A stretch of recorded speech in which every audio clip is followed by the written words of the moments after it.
So let's see, Foo Fighters, 07, and that rolls into 08, and then I get a call from Bill Ramey again, hey, I'm doing REM, and I want you to come stage manage. And so, and this would be my biggest stage management gig that I've done so far. So, not begrudgingly, but like, I didn't want to leave Foos because they're such nice people and they're wonderful to work with and work for and everything.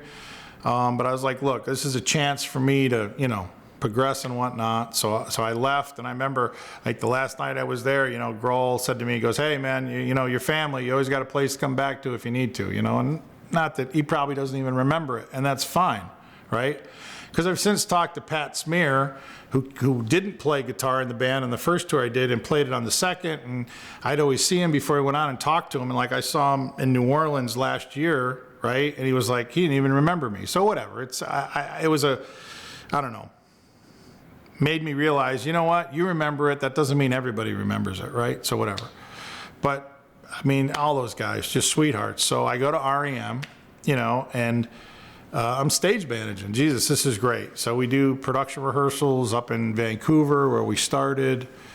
And, you know, it's a very entrenched camp. And like, I kind of got on with people, but I didn't get on with everybody kind of thing. You know, like people have been there for numerous tours and this is how we do it. And you guys haven't been here because Bill hadn't production managed them before. So things are good, things are bad, whatever. I don't have a lot. The only thing that came out of that is I got my picture in Rolling Stone with Michael Stipe because they were doing an interview with Michael about it. And it just happened to be that I was standing next to him. So I made it. I didn't get the cover of Rolling Stone, but I made it in the magazine. So we'll finish that up. And there was a lot of bullshit going on between everybody. But that was kind of the end of Bill and I really working together. And that's okay. That's fine. You know, things change, things move on. So I go home at the end of 2008, and 2009 is really skint. And didn't really do much in 2009.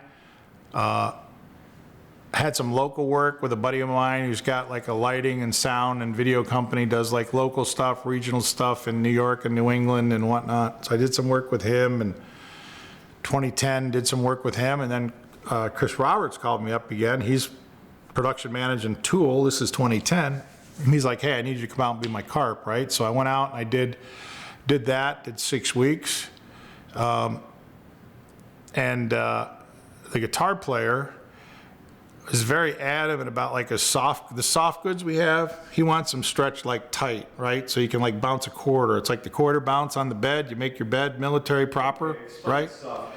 Soft goods is like backdrops. Like if you walk into a show and you see like a big backdrop or whatever behind the band that's either just black or it's got some kind of printing on it or art or whatever, that's what we in the biz called soft goods, okay? Or you may see them like scrimming off the guitar cabs or bass cabs for an aesthetic, all right? That's soft goods. So he wants some things tight, right? You don't want any wrinkles in them. It's just like really tight.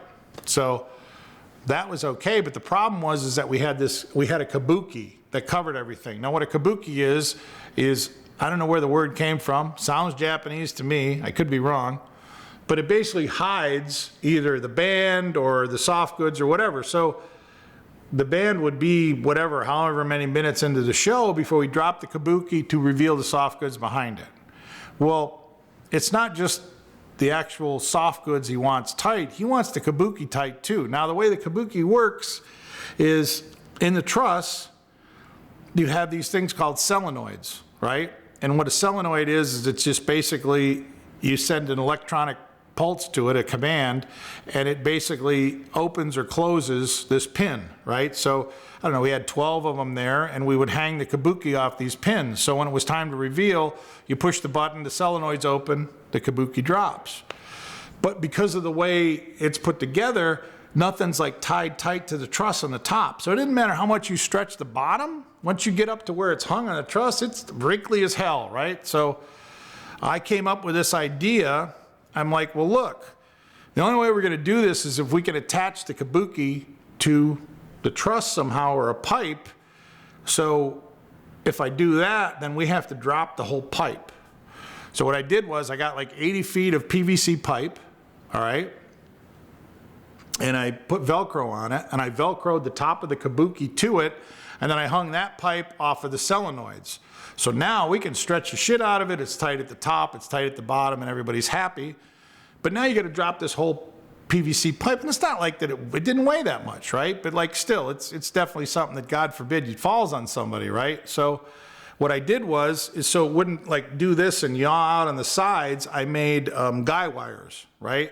So I took, you ever put like a lamp together? You know, the inside, the metal pieces of like a table lamp or something like that. You've got like that threaded tube stuff, right? Well, you can buy that at the store. So what I did is I made a guide out of that. I put it through the PVC. So, because if it would have just been the wire cable through it, it was just going to rub the PVC and burn it or whatever, right? So I put a metal guide through it on each end. And then what I would do is I would hook the guide wire up as well. So when it fell, it had these guide wires to guide it down so it wouldn't like yaw out and look like ass, right? Yeah. Well, that's something I came up with on that tour that I hope they're still using, and whatever. If somebody wants to take credit, they can, and it's probably been done before. But if it was, I didn't know about it, but that's how I fixed that solution, right?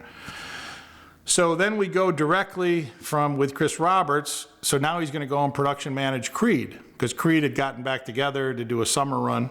So we do like 6 weeks of Tool. There's like a week off, maybe. And then we start Creed, right? That's another 6 weeks. So this is great because like I haven't worked much. Ain't a lot of money left in the bank. So I do that. I do Creed. Again, stage managing, right? And what a wonderful bunch of guys, right? Like I didn't really hang with the singer much, but the other 3 guys, wonderful bunch of guys. Really, really nice guys. Can't say enough good about them, right?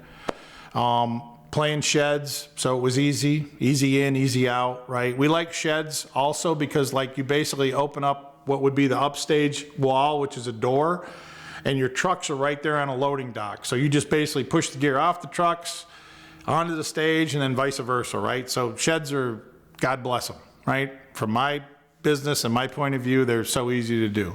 So that was an easy tour, so I get 12 weeks in there. And like, I haven't really talked to Bill on the phone since like the REM thing. Well, he's out with this band from Japan called X Japan, and they're doing like a theater tour of the US. And he really needs like a carp, and then he needs a guy to, because they brought over their crew, right? Because, you know, everybody speaks Japanese and whatnot, but the stage left tech, he's got to take care of the guitar player and the bass player, and there's a lot of changes where it's both at the same time. So Bill knows, well, you've been a guitar tech, and I really just kind of need a carp to build some decks and all that. So would you come out and do 2 weeks, right? Yeah, sure. So I helped the guy with changes during the show, and we have this big elevated deck that the main guy in the band, Yoshi, right? He has his grand piano up there. He has his big Tama drum kit up there with his gong and he's very famous in Japan. He's a composer.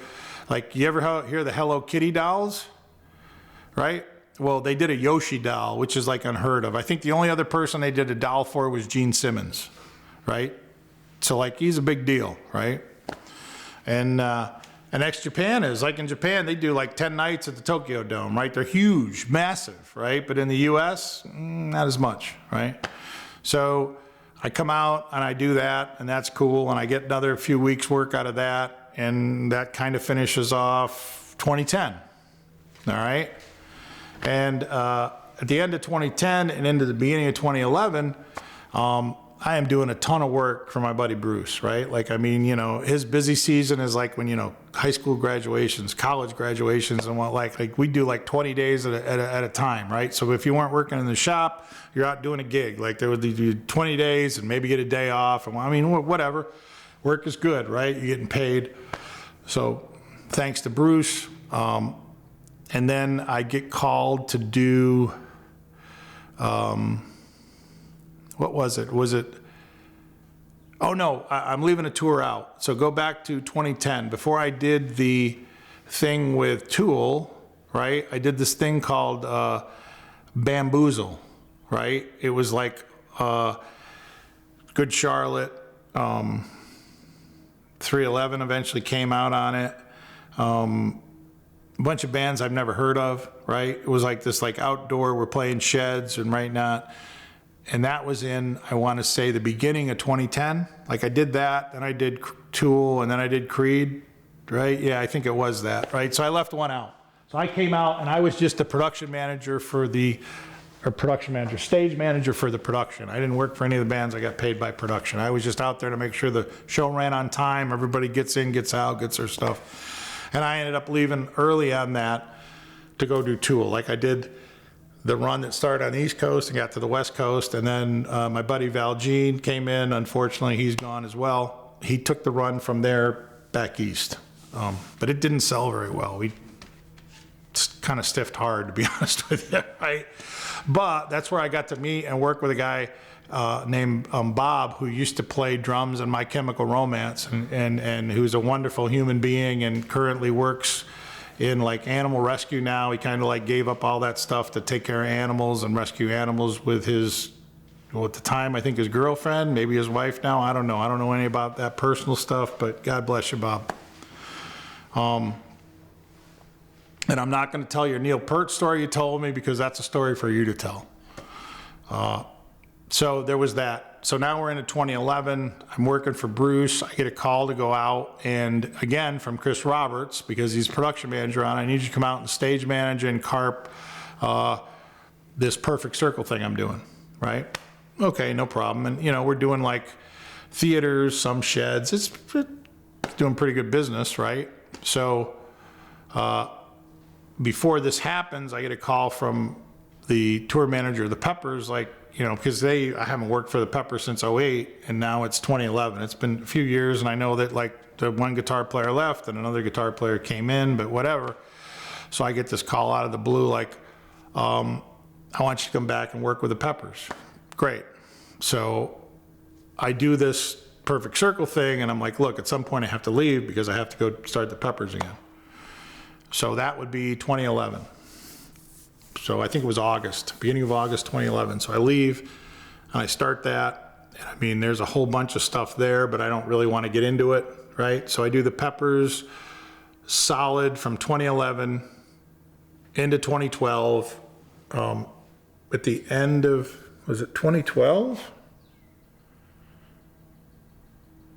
Or was it 2013? It was 2013, because we started 2013 and we did Big Day Out, and then we did some more shows, but the production team went to work with Josh Groban.